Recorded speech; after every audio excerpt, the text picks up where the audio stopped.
Atenção! Começa agora uma teleaula de Biologia do Ensino Médio. Você vai assistir a teleaula de número 2. Bons estudos!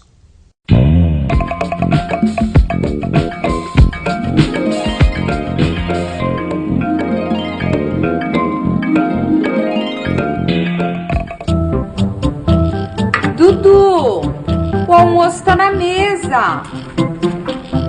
Ai, o que tem pra comer, mãe? Não precisa olhar o cardápio, meu senhor. O seu prato eu já preparei. Vai comendo que eu volto logo. Eu não vou comer tudo isso, não. Ah, vai sim, senhor.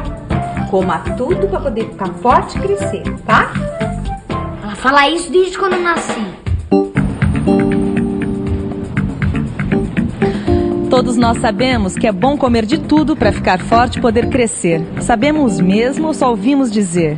E por que não é bom fazer uma refeição com um só tipo de alimento? A teleaula de hoje vai responder essa questão ensinando. Por que a comida dá força e faz crescer?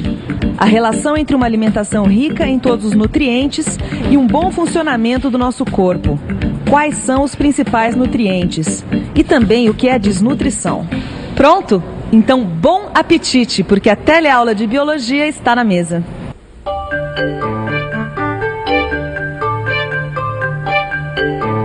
Ah, não. Não vai repetir a batata se não comer carne e salada. Ah, mãe, deixa eu comer batata frita. Batata frita também faz crescer. Claro, pros lados. Você pode até engordar, mas não vai ficar bem nutrido se comer só batata.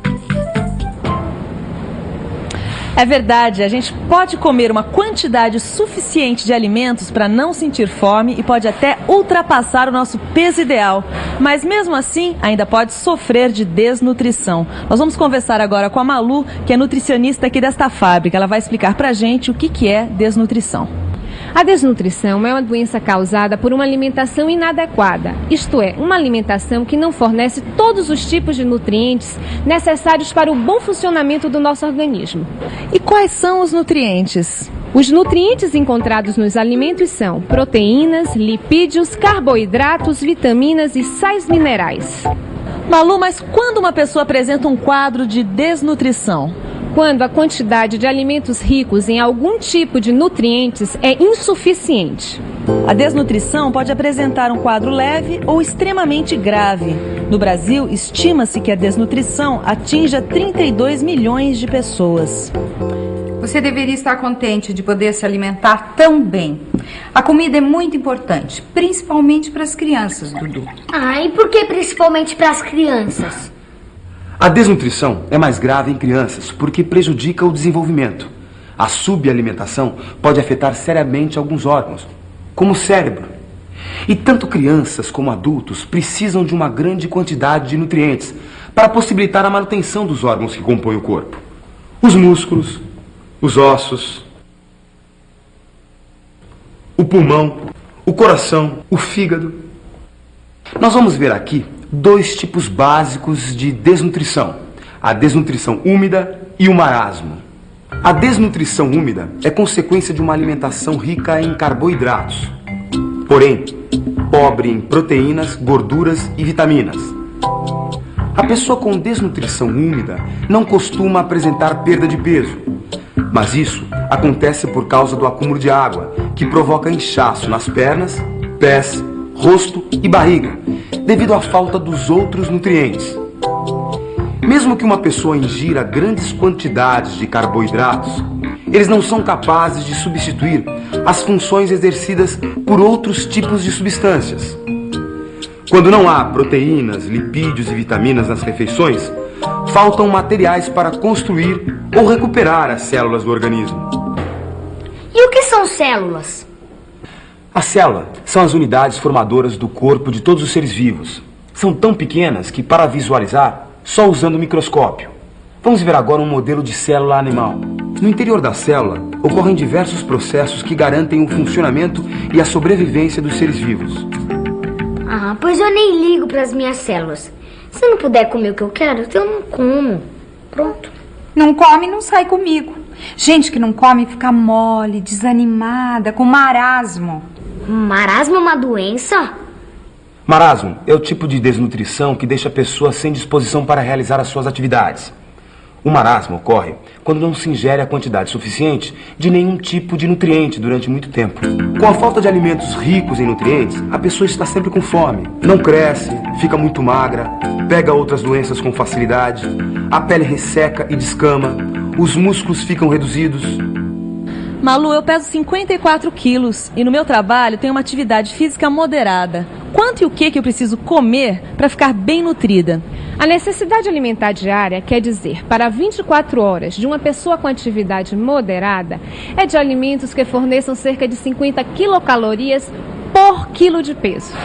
Então, fazendo as contas, eu vou precisar de 2.700 quilocalorias por dia, é isso? Sim. De toda a energia que necessitamos durante as 24 horas do dia, 50 a 60% são provenientes de carboidratos, 25 a 35% de gorduras e 15% de proteínas. Os carboidratos você já conhece. Estão presentes nos pães, doces, massas. São fundamentais no processo de obtenção de energia. Garantem desde o trabalho físico mais intenso até as funções que realizamos no momento em que dormimos. Vamos ver a estrutura química do amido, um dos carboidratos mais frequentes na nossa alimentação. Por exemplo, existe amido no feijão, no arroz, na farinha de mandioca. As unidades formadoras do amido são sempre iguais, você nem precisa memorizar a fórmula. E o que se repete em cada unidade é uma substância conhecida, a glicose. Muitas frutas também contêm glicose, mas grande parte da glicose que o corpo utiliza vem do amido. Através da digestão, o amido ingerido é transformado em glicose e pode ser aproveitado pelas células. Outro grupo químico importante para a boa saúde do organismo são os lipídios. Este óleo de cozinha é um exemplo. Os lipídios também fornecem energia, mas exercem outras funções. Vamos destacar 3 delas. E qual que é a mais conhecida das funções dos lipídios? Servir como reservatório de energia. Uma parte da energia produzida a partir dos alimentos que comemos é transformada em gordura e armazenada para ser utilizada no momento em que o organismo precisar suprir energeticamente as nossas células. O principal local de armazenamento da gordura fica sob a pele. É o tecido adiposo, cujo acúmulo faz as pessoas engordarem. Uma outra função dos lipídios é a formação da camada que envolve a célula. A membrana celular é formada por lipídios e proteínas. E a terceira função dos lipídios é a sua relação com as vitaminas. Algumas vitaminas só podem ser absorvidas pelo organismo quando há lipídios no intestino. Veja um exemplo de molécula de lipídio. Se você comparar um lipídio com um amido, vai notar semelhanças e diferenças. A semelhança é que os átomos que compõem os dois são os mesmos. A diferença é o modo como eles estão combinados. Cada combinação tem suas propriedades e funções.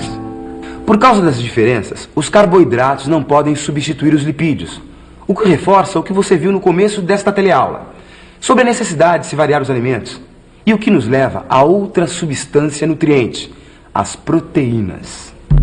As proteínas são substâncias formadas por várias unidades, os aminoácidos.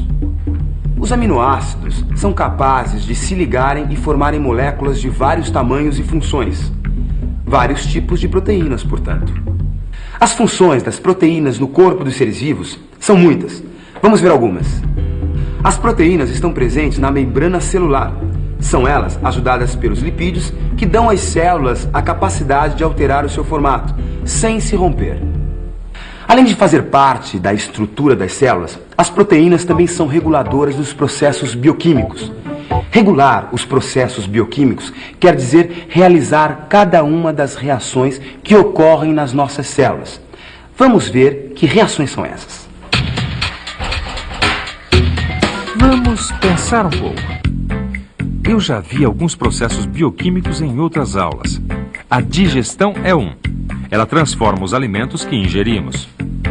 A reação para obter energia é outro processo bioquímico, assim como a reação para armazenar gorduras e a reação para aproveitar a energia armazenada nas gorduras.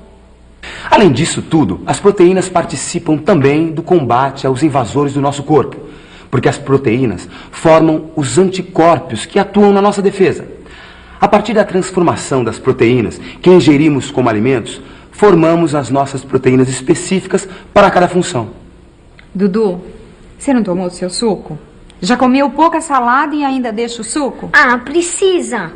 Eu esqueci. Precisa sim, senhor. Suco contém vitaminas e sais minerais. E daí? A quantidade de vitaminas e sais minerais de que precisamos é pequena, mas se faltar pode dar raquitismo, escorbuto, anemia e uma série de outras doenças. Tanto as vitaminas quanto os sais minerais são chamados de micronutrientes. O corpo depende do bom funcionamento dos processos bioquímicos. Eles são responsáveis pela formação, crescimento e funcionamento das células e tecidos. E para tudo funcionar bem, é indispensável variar os nutrientes. Quer dizer que você tem que pensar em tudo isso quando vai planejar o cardápio das refeições que vão ser servidas aqui? É o meu trabalho.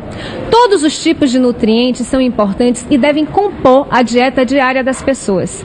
Somente com uma alimentação equilibrada estaremos menos sujeitos a problemas de saúde. Vamos ficar agora com a revisão para saber o que é preciso para ter uma alimentação equilibrada. E atenção, se liga aí que é hora da revisão. Na teleaula de hoje, você conheceu as substâncias que compõem o nosso organismo: proteínas, lipídios, carboidratos, vitaminas e sais minerais. Aprendeu que uma alimentação equilibrada deve conter todos os nutrientes em proporção e que a falta de nutrientes ou o desequilíbrio na alimentação pode causar a desnutrição. No seu livro de biologia, você vai encontrar tabelas mostrando quais são os alimentos que fornecem os 4 tipos de nutrientes. Mais alguma coisa? É importante saber que uma alimentação adequada não é garantia contra todas as doenças, mas ajuda bastante a diminuir muito dos nossos problemas de saúde. Bom apetite! Até a próxima teleaula e tchau!